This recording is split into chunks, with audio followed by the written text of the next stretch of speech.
For chemical welds, you will need Lonsealer and DFT.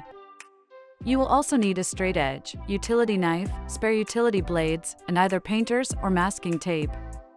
Here are some tips before you start. Make sure you fully read the Lonsealer and DFT TDS so you are completely familiar with their use. They will contain additional information not necessarily shown or mentioned in this video. Seams must be double or underscribe-cut to ensure the tightest seam possible. Any gaps will prevent the sheets from chemically fusing.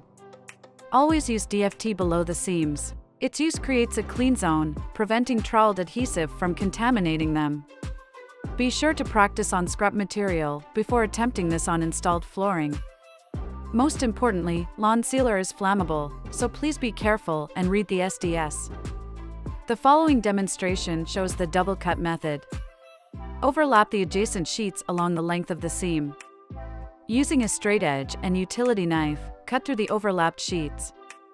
Always use a sharp blade and make multiple passes along the cut until you are through both sheets. Trying to cut through both sheets in one pass is difficult and could result in a poor seam.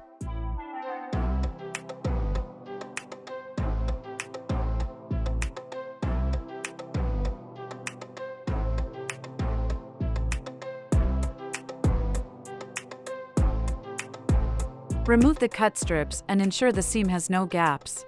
Any gaps will prevent proper welding and lead to seam failure.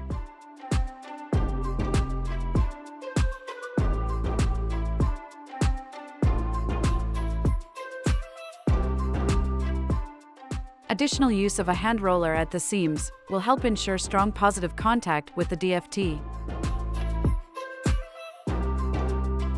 Next, apply painters or masking tape at both sides of the seam.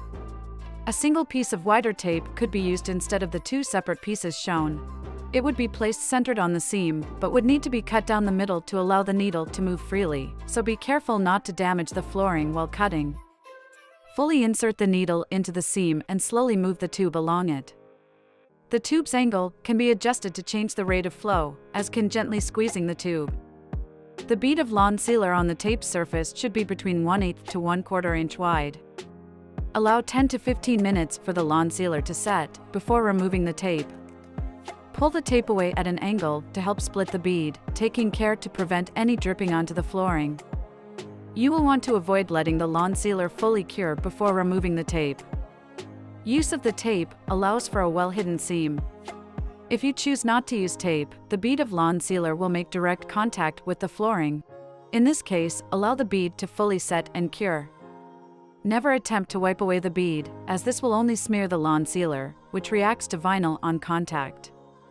The smeared bead will result in an unsightly seam and be impossible to fully remove. Please contact us if you have any questions.